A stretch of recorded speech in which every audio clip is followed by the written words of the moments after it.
샬롬, 오늘도 하루의 첫 시간을 하나님과 함께 말씀과 기도로 시작하기를 사모하시는 모든 성도님들 한 분 한 분을 주님의 이름으로 축복합니다. 함께 사도신경으로 우리의 신앙을 고백하겠습니다. 나는 전능하신 아버지 하나님, 천지의 창조주를 믿습니다. 나는 그의 유일하신 아들, 우리 주 예수 그리스도를 믿습니다. 그는 성령으로 잉태되어 동정녀 마리아에게서 나시고 본디오 빌라도에게 고난을 받아 십자가에 못 박혀 죽으시고 장사된 지 사흘 만에 죽은 자 가운데서 다시 살아나셨으며 하늘에 오르시어 전능하신 아버지 하나님 우편에 앉아 계시다가 거기로부터 살아있는 자와 죽은 자를 심판하러 오십니다. 나는 성령을 믿으며 거룩한 공교회와 성도의 교제와 죄를 용서받는 것과 몸의 부활과 영생을 믿습니다. 아멘. 다 함께 찬송가 208장으로 하나님을 찬양하겠습니다.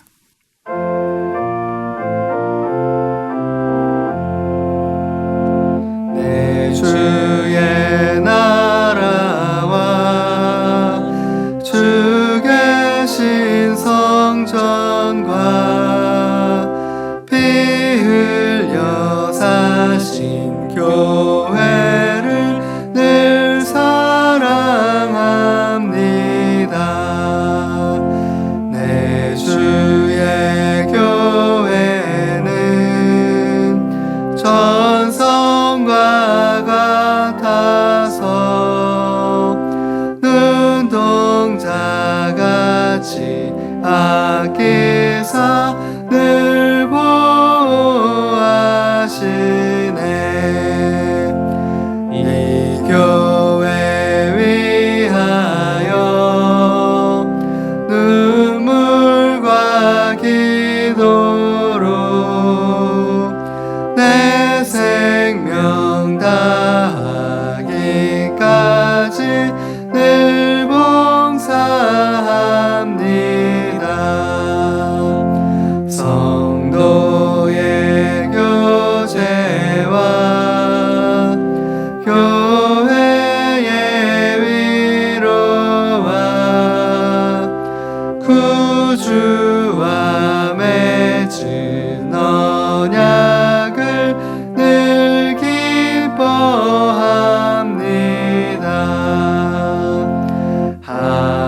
하늘의 영광과 베푸신 은혜가 진리와 함께 영원히 시온에 넘치네.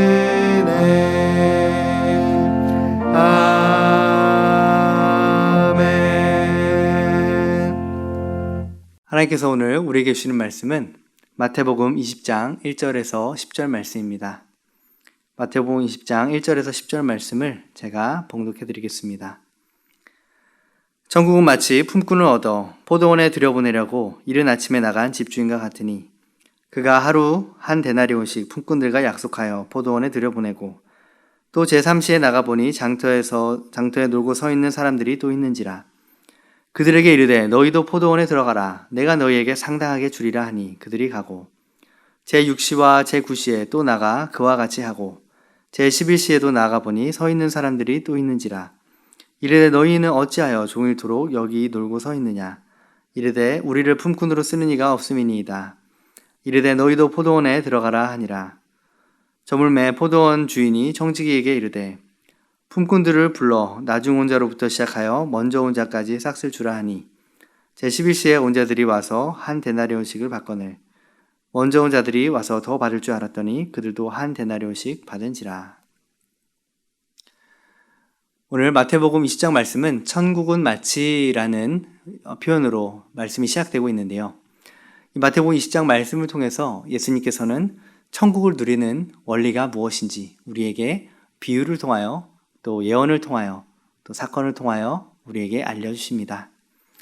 먼저 천국의 원리 그 첫 번째는 하나님의 주권적인 은혜입니다. 예수님께서는 천국에 대해 설명하시면서 이것은 마치 포도원의 주인이 포도원에서 일할 품꾼을 구하는 이야기의 내용과 같다라고 이렇게 설명을 시작하시는데요. 그런데 이 이야기에는 굉장히 독특한 점이 발견이 됩니다. 그것은 주인이 마치 포도원에 일꾼이 필요해서 사람을 구하러 나갔다기보다는 장터에서 일이 없이 놀고 있는 사람들을 긍휼히 여기는 마음으로 그들에게 일자리라도 하나 챙겨주려는 그런 마음으로 사람을 찾아 나서고 있다는 사실입니다. 실제로 주인은 5번이나 장터에 품꾼을 찾으러 나갑니다. 시간은 아침 일찍, 그리고 제3시에, 제6시에, 제9시에, 제12시에 나갔다 이렇게 표현이 되어 있는데요. 유대인의 시간은 그 시간에 6시간을 더할 때 우리가 일반적으로 사용하는 시간이 됩니다. 제3시에 나갔다는 것은 오전 9시에 나갔다는 것이고요. 제6시는 12시, 제9시는 오후 3시, 그리고 제11시는 오후 5시를 뜻합니다. 그래서 이처럼 아침 일찍 9시에, 12시에, 오후 3시에, 그리고 무려 오후 5시까지 일꾼들을 구하러 장터에 나갔다는 것이죠. 우리가 일반적으로 퇴근하는 시간이 오후 6시임을 감안하면 주인이 마감 1시간 전에도 일꾼을 구하러 장터에 나갔다라는 것은 굉장히 이상한 일이라고 생각할 수 있습니다. 게다가 더 이상한 일은 주인이 품삯을 주는데 가장 오랫동안 일하고 수고한 사람을 먼저 주는 것이 아니라 가장 늦게 온 사람, 오후 5시부터 일한 사람에게 먼저 품삯을 주었다는 것입니다. 그런데 그것뿐만이 아니라 무려 1시간밖에 일하지 않은 사람에게 하루치 품삯, 1데나리온을 주었다고 하는데요. 1데나리온이 하루치 품삯을 의미합니다. 오늘날로 치면 8만 원에서 10만 원을 주었다라고 하면 이 사람은 어떻게 보면 시급 10만 원을 받은 것이죠. 굉장히 후하게 준 것입니다. 그런데 이렇게 품삯을 주었을 때 뒤에 받는 사람들은 더 기대를 하겠죠. 야, 1시간 일한 사람이 10만 원 받았으면 나는 하루 종일 일했는데 20만 원 이상 받겠구나. 이런 기대를 했을 텐데 모두가 동일하게 한 데나리온씩을 받았다는 것. 이것도 굉장히 주목해 볼 만한 일입니다. 우리가 일찍이 예수님께서 이 천국 비유를 통해서 예수님께서는 천국을 누린다라는 것, 천국을 소유한다라는 것은 우리가 많이 노력하고 수고한 만큼 그것에 대한 대가로 이루어지는 것이 아니다. 하나님의 절대적인 주권적인 그 은혜로 인해서 누려지는 것이다라는 것을 이 비유를 통해서 우리에게 알려주고 계십니다. 포도원 주인은 아마 일꾼이 아예 필요하지 않았을 수도 있습니다. 아니면 정말 그 포도원 주인이 할 일이 너무나 많아서 많은 사람이 많은 시간 동안 일하는 것이 필요했다면 아침 일찍 채용을 하러 나갔을 때 필요한 모든 일꾼을 다 한 번에 고용을 했겠죠. 중간중간에 나가는 것이 아니라. 하지만 주인은 2-3시간마다 장터에 나가서 사람들을 불러보았습니다. 우리가 일찍이 예수님을 믿어서 하나님의 자녀가 되고 천국 백성이 되었고 하나님 나라의 그 완성을 위해서 헌신하게 된 것, 이것 자체가 우리는 전적인 하나님의 은혜 가운데 있다는 것을 알 수 있습니다. 물론 일찍 예수님을 믿어 하나님 나라에 오랜 시간 헌신한 사람도 있을 것이고 또는 임종 직전에 예수님을 영접하여 구원을 받으신 분도 계실 것입니다. 중요한 것은 언제 예수님을 믿었느냐, 이것이 중요한 것이 아니라 예수님을 나의 구원자요 주인으로 마음에 영접한 사람은 모두 천국 백성이 되는 그러한 은혜를 주셨다는 것이죠. 늦게 와서 1시간 일한 일꾼도 한 데나리온을 받고 아침 일찍 일한 사람도 동일하게 한 데나리온을 받았다는 것은 우리 모두가 동일한 은혜로 구원받은 자임을 말씀하십니다. 포도원 품꾼 비유를 통해서 예수님은 천국은 나의 수고와 헌신에 대한 보상으로 주어지는 것이 아니라 하나님의 주권적 은혜로 주어지시는 것임을 다시 한번 깨닫게 하십니다. 우리가 하나님의 자녀가 되고 하나님 나라의 부름을 받아서 헌신한 자들 된 것, 그것 자체가 하나님의 큰 은혜입니다.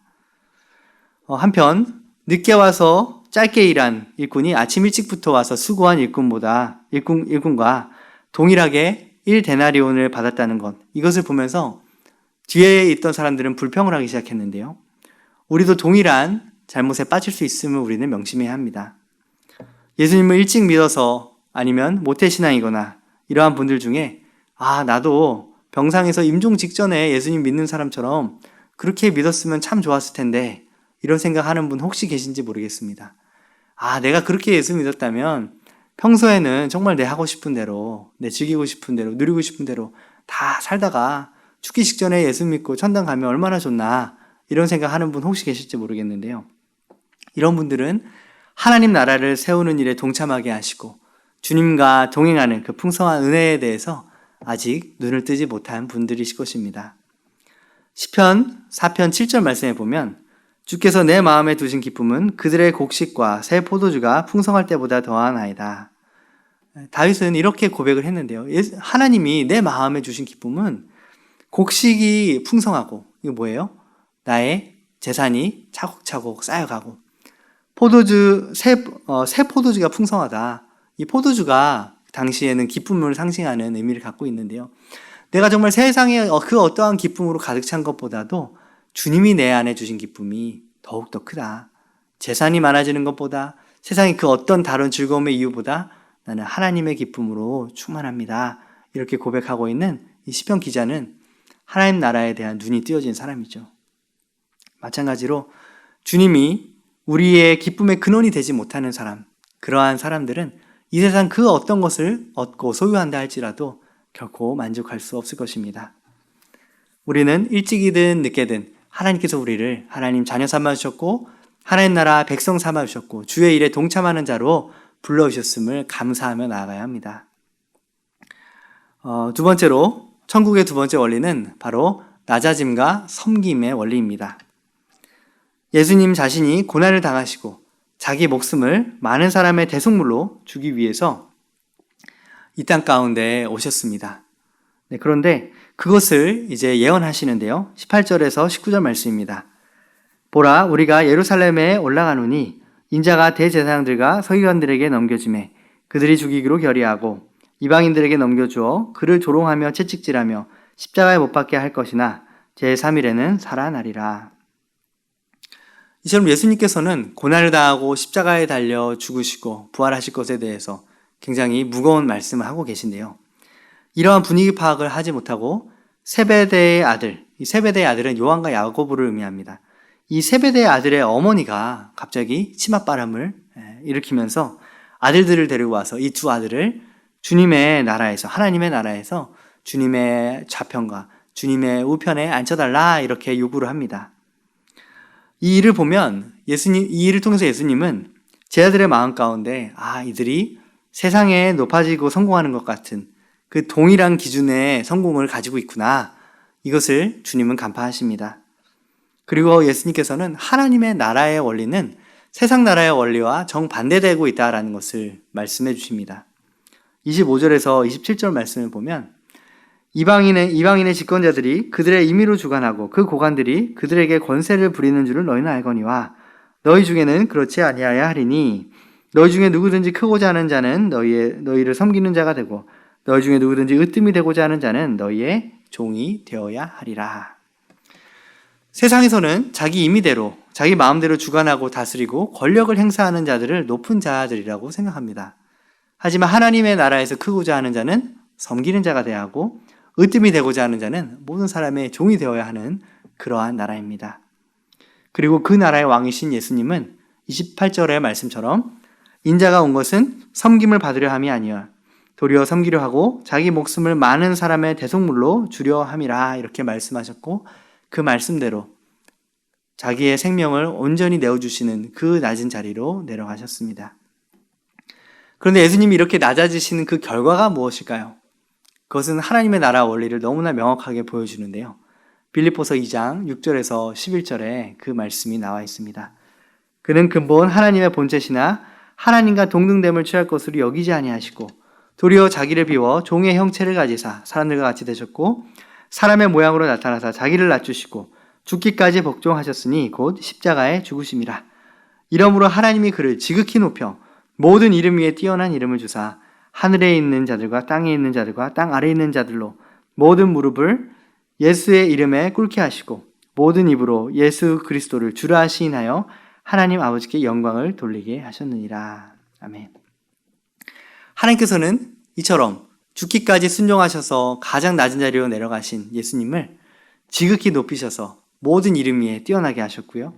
모든 무릎이 예수님 앞에 꿇게 하시고 예수 그리스도를 주님이라 시인하여 하나님께 영광을 돌리게 하셨습니다. 하나님의 나라는 이처럼 낮아짐과 섬김의 원리 아래에서 작동하는 나라입니다. 예수님은 죽기까지 사랑하기 위해 이 땅에 오셨고요. 우리를 위해 죽으심으로 그 사랑을 보여주셨습니다. 그리고 부활하심으로 그 사랑을 완성하셨습니다. 우리가 하나님 나라의 백성으로서 평생 해야 될 일 한 가지가 있다면 그것이 무엇이겠습니까? 바로 요한복음 15장 12절의 말씀처럼 내 계명 곧 내가 너희를 사랑한 것 같이 너희도 서로 사랑하라 하는 이것이니라. 네, 예수님이 우리에게 주신 계명은 주님이 우리를 사랑하신 것 같이 우리도 서로 사랑하는 것이라고 말씀하십니다. 예수님이 우리를 어떻게 사랑하셨습니까? 자기의 생명을 대신 내어주시는 사랑으로 우리를 사랑하셨습니다. 주님은 이러한 섬김과 사랑의 삶을 살라고 말씀하십니다. 이런 사랑은 내 힘과 내 능력으로 또 내 노력으로 되어지지 않는다는 것을 우리가 너무나 잘 알고 있죠. 하지만 우리가 낙심하지 않아도 될 것은 로마서 5장 5절에 이렇게 약속하고 있기 때문입니다. 소망이 우리를 부끄럽게 하지 아니함은 우리에게 주신 성령으로 말미암아 하나님의 사랑이 우리 마음에 부은 바 됨이니. 아멘. 우리가 예수님을 영접함으로 우리 안에 성령을 주셨잖아요. 그런데 우리 안에 주신 성령으로 말미암아 하나님의 사랑이 우리의 마음 가운데 부은 바 되었다. 이렇게 분명히 말씀하고 있습니다. 우리가 우리 자신을 생각할 때 그렇잖아요. 주님, 나는 사랑이 없습니다. 내 내면이 너무 메말랐습니다. 나는 다른 사람에게 관심이 없고 다른 사람을 긍휼히 여기지도 않고 다른 사람에 대한 사랑하는 그 마음이 주님, 저는 메말라 있습니다. 이렇게 우리가 고백할 때가 참 많죠. 근데 이것은 우리가 아주 중요한 사실을 놓치고 있는 것입니다. 그것은 바로 이 사랑의 근원이 되시는 예수 그리스도께서 우리 안에 계시다라는 것입니다. 그리고 우리에게 주신 성령으로 말미암아 하나님의 사랑이 이미 우리의 마음 가운데 부은 바 되었다라는 사실이죠. 그렇다면 왜 이 사랑이 우리 안에서 작동하지 않습니까? 이 사랑이 우리 안에 작동하지 않는 이유는 우리가 날마다 자기를 부인하고 예수 그리스도를 의존하여 살기보다는 내 마음대로 살아가고 내가 내 인생의 주인 되어 살아갈 때가 너무 많기 때문입니다. 이런 비슷한 경우를 우리는 볼 수 있습니다. 가나의 혼인잔치에 예수님이 그 자리에 현장에 계셨습니다. 그런데 어땠습니까? 예수님이 계심에도 불구하고 포도주가 떨어졌죠. 예수님이 제자들과 함께 배를 타고 그 갈릴리 바다를 건너십니다. 호수를 건너십니다. 그런데 예수님이 그 배에 타고 계심에도 불구하고 어때요? 배가 풍랑을 만나는 것이죠. 자, 어떤 상황입니까? 가나의 혼인잔치에 예수님이 손님으로 초대받아서 가셨을 때, 손님으로 계실 때에 예수님은 아무 일도 하지 않으셨어요. 그렇기에 그 결과가 어떻게 됐어요? 포도주가 떨어졌습니다. 예수님이 배를 타고 제자들과 함께 가실 때 예수님은 거기 그 배에서 주무셨어요. 예수님이 주무시고 계신 동안에 배는 풍랑을 만납니다. 자, 우리의 마음 상태도 마찬가지입니다. 예수님이 우리 마음 안에 계셔요. 그런데 그럼에도 불구하고 우리가 예수님을 손님 취급합니다. 여전히 내가 내 마음의 주인으로 왕으로 살아갑니다.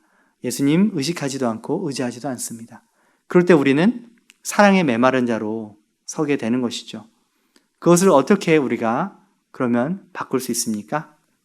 그것은 바로 예수님이 그 가나 혼인잔치에서 이제는 어머니 마리아가 그 종들에게 말한 것처럼 명하시는 모든 것을 순종하라 했을 때 그때부터 변화가 일어나기 시작하죠. 제자들이 예수님을 흔들어 깨우면서 우리를 구해달라고 예수님께 요청하기 시작하면서부터 상황이 바뀌기 시작합니다. 마찬가지입니다. 예수님이 내 안에 계시지만 내가 예수님을 손님 취급하고 예수님께 내 인생의 주인 자리를 내어드리지 않으면 예수님이 아무 일도 하실 수 없지만 내가 예수님께서 말씀하신 대로 누구든지 나를 따르려거든 날마다 자기를 부인하고 자기 십자가를 지고 나를 따를 것이니라. 이 말씀이 무엇입니까? 날마다 주님, 영혼을 사랑할 수 없고 긍휼히 여길 수 없고 불쌍히 여길 수 없는 이기적이고 자기중심적인 나는 예수 그리스도와 함께 죽었습니다. 이제는 예수님이 나의 왕이고 나의 주인이십니다. 주님, 나를 드리오니 나를 통해서 일하시옵소서. 나를 통해서 주님의 사랑이 흘러가게 하시고 나를 통해 주님의 성품이 흘러가게 하시고 나를 통해 주님의 섬김이 흘러가게 해주십시오. 우리가 기도하면서 우리 자신을 예수님께 내어드릴 때 예수님께서는 비로소 우리를 통해 일하기 시작하시고 우리를 통해 그 사랑이 흘러가게 하십니다. 우리는 결코 사랑이 부족한 것이 아니고요. 주님을 온전히 의지하는 것이 부족한 것입니다. 우리가 우리 자신을 바라보는 것이 아니라 우리 안에 계신 예수 그리스도를 바라보고 주님의 통로가 될 때 주님은 우리를 통해서 마음껏 주의 사랑으로 사랑하게 하시고 또한 섬기게 하실 것입니다. 마지막 세 번째, 천국의 원리는 간절함과 믿음의 원리입니다. 이 여리고에 예수님께서 가실 때 예수님이 오신다라는 소식을 들은 맹인 두 사람이 있었는데요. 이 맹인들은 막 소리를 지르기 시작합니다. 주여 우리를 불쌍히 여기소서, 다윗의 자손이여, 이렇게 외치기 시작합니다. 이들이 너무 시끄럽게 그걸 외치니까 주변 사람들이 좀 조용히 좀 해라, 머리가 너무 아프다, 귀가 너무 아프다, 이러면서 그 맹인들을 꾸짖는데요. 이들이 거기에 전혀 굴하지 않습니다. 주여 우리를 불쌍히 여기소서, 다윗의 자손이여. 자, 이 사람들에 대해서 예수님께서는 그 소리를 들으셨어요. 그 소란을 들으셨어요. 그리고 그들을 불러서 물어보십니다. 내가 너희에게 무엇을 하여 주기를 원하느냐? 그때 그들은 눈 뜨기를 원합니다, 이렇게 대답하였고, 예수님은 그들을 불쌍히 여기셔서 그들의 눈을 만져 보게 하셨고, 그들은 예수님을 따르게 되었습니다. 마가복음 10장에서는 이 맹인 중 한 사람의 이름이 바디메오라고 그렇게 말씀하고 있는데요. 이 사건을 통해서 우리는 누가 하나님 나라의 치유와 회복과 그 풍성함을 경험하게 되는가, 그 원리를 알 수가 있습니다. 그것은 바로 간절한 원함을 가지고 있는 사람, 그리고 치유하시는 주님을 신뢰하는 믿음입니다. 간절함과 믿음, 이 두 가지가 하나님 나라의 치유와 회복과 풍성함을 누리는 원리입니다. 우리가 기도의 응답을 받지 못하고 영적인 돌파와 성장을 경험하지 못하는 이유, 여러 가지가 있겠지만 그 핵심에도 이 두 가지 원인이 있는데요. 첫 번째는 우리가 그 문제 해결을 간절히 원하지 않기 때문일 경우가 많이 있습니다. 정말 그것이 내가 너무나 간절히 원하는 것이고 정말 내게 갈급한 문제라면 우리는 결코 분명한 결과를 얻을 때까지 기도를 포기하지 않을 것입니다. 간절히 원하기 때문에 그 응답이 오래 걸린다 할지라도 결코 포기하지 않을 것입니다. 또 그냥 우리가 쉽게 포기하는 이유가 무엇일까를 생각해 보면 사실은 우리가 그렇게 별로 간절히 원하지 않기 때문인 경우가 많이 있지요. 그렇게 그냥 응답되면 좋고 아니면 그냥 이렇게 살지 뭐, 이렇게 생각하면 우리는 끈질기게 구하지 않고 간절하게 원하지도 않습니다. 또한 우리가 기도의 응답을 받지 못하는 이유 중에 두 번째 이유는 역사하시는 주님에 대한 믿음이 없기 때문입니다.